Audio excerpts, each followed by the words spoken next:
Okay, guys. Good afternoon. Good to see everybody. Obviously, I had a chance to go back and watch the tape from Saturday. A lot of things that we certainly could have done better on offense. Certainly had some revolving doors up front for sure. And at the quarterback, I'm not sure I've ever been in a game where we started the guy that started third, that ended up being the starter, then going with the fourth quarterback who was a receiver, then the fifth quarterback going in the game, and then direct snaps to, I think Michael Wiley would be considered playing quarterback if you get the direct snap. I think that happened 7 times or so in the game. So I guess we're up to 6 quarterbacks that have taken snaps so far this season, which by far would be the most that I've ever been around. But that being said, I thought our guys really fought. I thought our guys really competed till the very, very end. Obviously, the opening drive of the game, we go right down there. We get first and goal on the 7-yard line, end up throwing an interception on 3rd and 7. And then the third drive of the game, I think we had a 14-play drive that ended or stalled out with another interception. So on the 26-yard line. So I think there was plenty of yards to be had on offense. Defensively, we played as good as you could play. I would say I don't think you could play too much better. I think they had 24 carries for 28 yards and kept them to 94 yards or so passing or whatever it might have been. But there's some cool things going on defensively. I think we're 4th in the Pac-12, which is the highest we've been since 2010. We're 4th in sacks in the Pac-12, which is the highest since 2010.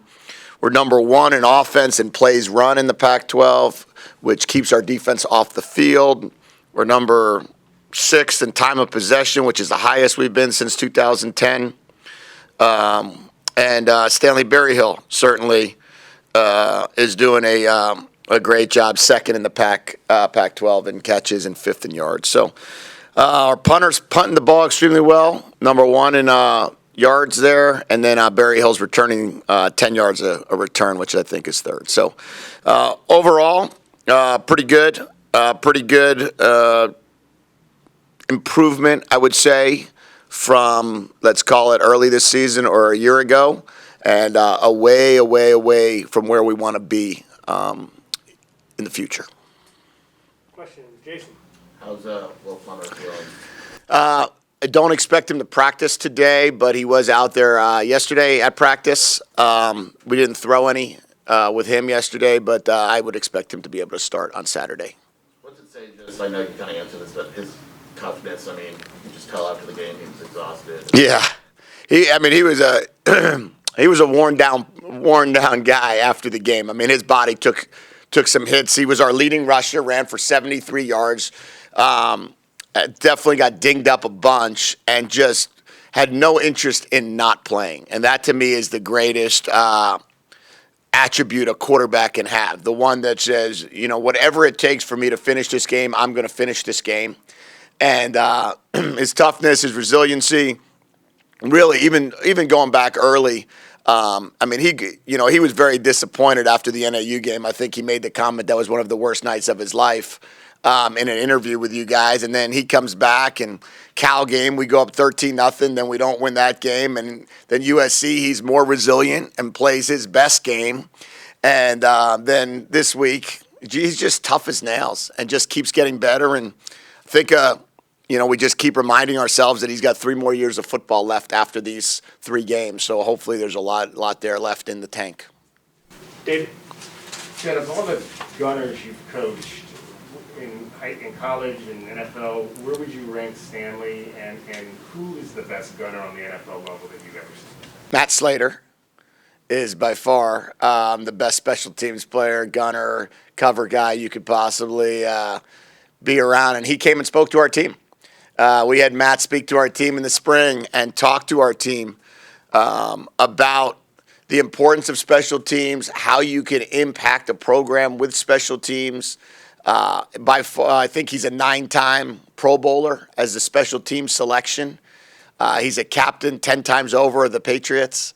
And I think Stanley certainly heeded some of the advice that Matt gave of, in terms of the importance of how you can flip the field if you go down and cover in that manner, and you go down and make tackles, and you go down and impact games, and Stan's done a great job there. Do you have any additional updates at this time about some of the guys who got banged up? Offensive line, Christian Roland Wallace, some of those guys? Yeah. Today being their day off, I'll probably have a better update for you. Today they'll all be in for treatment. They were all in for treatment yesterday. Jordan Morgan, Donovan Lay is working through protocols. I would say Josh McCauley's working through some things. I would say Christian Roland Wallace is working through some things, but I would believe that they'll all be playing on Saturday. That's kind of our plan at this point. That is our expectation. What do you mean by protocols? They got to work through some. Donovan Lay has working through a concussion protocol from a couple weeks ago, or from, I guess it was the USC game. Yeah, when you say protocols after the Cal situation, I just want to make sure. Oh yeah. Okay. Rich? Jedd, can you talk about the reaction for the team, for Will, who had been sent back to the locker room twice, was in a tent, and refused to come out of the game? How did they react? Did it really help him win over the team as the leader? And if he's not able to practice this week, how do you plan on splitting up rotations, at least for the next couple days? Yeah, well, we're not practicing today, so it gives them another day of rest. We'll figure out tomorrow in terms of who can take those reps. The team loves, you heard it. You saw it on Twitter. You saw what his teammates said about him. His toughness shined through. His resiliency shined. He's certainly somebody that you are proud of to call a teammate. You want that. You expect that. You want your quarterback, who's your leader on the field, to be somebody that wants to always find a way to get going and to get out there and to be the guy that leads the team. And I think he would have been hard-pressed to not want to take that knee. We practiced victory formation since spring football, so it was nice to get into that, and I know he wanted to be the one that did it. Great. Given the confusion on the super senior stuff, how many guys do you have who actually can't come back next year? Yeah, so, well, I'll start with I expect about 30 to walk on Saturday for senior day.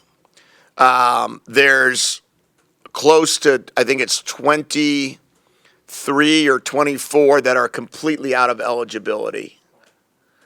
And, there's we have about 14 that are 6-year players, and I believe it's 9 or 10 that are 5th years that have used their 4. But we'll have 30 to 31 players in the pregame. You give out a lot of game balls in the locker room after the game. Have you ever had players give you a game ball, and what did that mean to you? Yeah, it was awesome. I actually got one my first when I was the interim head coach, and we won that game. I got one, but it was a totally different, feel. I really felt like that was Jim Mora's game ball, and I just happened to have accepted it for him. In this case, it was so special. What he said was super special to me. How he presented the ball, and just the way those guys, just the pure joy that they felt. It was really, something I'll never forget. The smiles, the jubilation, the love that we all share for one another. It's been hard. We've been playing 2 teams every week this season. We've been playing a streak, and we've been playing the team we played. And the fact that cloud is past us, now we can just go out there and just play each opponent one at a time. But I think that game ball meant a lot to everybody. I don't really plan on giving out as many game balls as I did that game. But, there's sometimes you do it. Defense gets a shutout. The defense gets a game ball, and that was pretty close to one. On TV, it was really hard to see exactly what happened on that sideline situation. Did you get any further clarification of what happened, who bumped into the official, and so on and so forth? Yeah, what happened was one of the officials was backpedaling and clipped one of our strength coaches who was trying to keep 2 of our players back, and I don't think anybody tripped. I don't think anybody fell, but I think it was just their feet might have touched, and then they called a penalty in addition on our reaction to that penalty. I think they they said Coach Brown was the one that caused the penalty, and he was not. And I think he didn't I think then caused another reaction, which caused 30 yards. Is there supposed to be a warning first before they make that call? I'm trying to get a better understanding of that myself on what a sideline warning is versus what the unsportsmanlike conduct penalty would be. I know there's both. So we'll get a better clarification. We usually get that clarifications on Wednesday. But with that being said, with that situation, I think all of us felt for a second, is this a here we go again moment? Now the defense has to, 30 yards, goes from a 3rd and 10 from the -1 to a 1st and 10 on the -31. And the defense wasn't, let's say the guys that were on the field weren't a part of that penalty. How were they going to respond? And the way they responded was, a 4-yard gain, a -yard gain, and a -6 at 3rd down, and caused a punt, which then caused a 25-yard punt return and then a 50-yard or 55-yard drive. So kudos to our team to overcome that. Time for a couple more. Start with Justin. When's the last time you've been on the field when fans storm the field? Never. I don't think I can ever remember a time that I've been at a game where the fans stormed the field. It was awesome. I mean, it was great. I tell you, there was so much. I mean, for me, I just wanted to go celebrate with our team, but it was great to see how excited our fans were, and they deserved it. It's 763 days. That's a long time, and for them to be able to embrace that, and it's my hope that we have a lot of wins for a lot of years together, and as we continue to build this building and this program up, I think hopefully the fans will be rushing the field for championships rather than just for a win. Jason. Utah's a really good team. How do you kind of move past, okay, we won our first game, but hey, we have another one a few days from now? Yeah, I just told our team, so what, now what? Okay, it's over at this point. We have signs all over our building, so what now? And we enjoyed our victory, and coaches, players were back at practice yesterday at 7:00 at night, and I think the guys are waiting to see how we're going to react. And the first thing we did was put them on the line and ran for penalties. Then we put the coaches on the line and ran for penalties, and us coaches ran, and players ran, and then we went right to individual and tried to figure out a way to get better. And that is going to be our mentality all the way through. We've got 3 games left of this season. We've got a spring of football, and we have to find a way to get better every single day to be ready for this Utah team on Saturday. How far is the run for penalty? Down and back.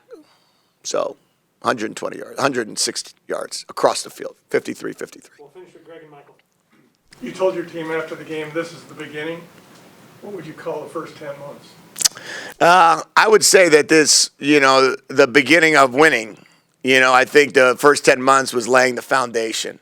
My hope was that I told our team, you climb out of this hole and, you keep seeing that light flash, and then you kind of get back in the hole, and then you see the light flash, and then finally you get your head above land, and you're now able to climb out of that hole.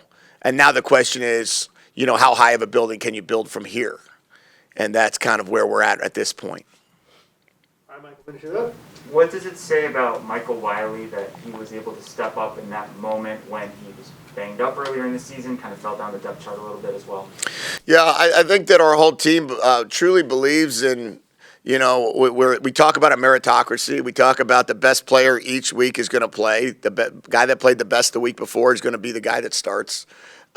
And if you're hurt or you're banged up and you miss some time, then there might be somebody that takes advantage of that opportunity. But when your opportunity does come, what are you going to do with it? And I think Michael Wiley proved that his opportunity came at the biggest moment we've had here for a while. I mean, 3rd and 5 on the 10 in a tie ball game, and we call power. Give him the ball. 2 plays in a row, one on a direct snap and then one from under center. And the fact that he got in that end zone was pretty cool, and we gave him a game ball for that one. So that's why Stevie started, because he was the best last week? Stevie started because he was been playing the best the 2 weeks prior, yeah. The Washington and SC game. All right, Coach, thank you, guys.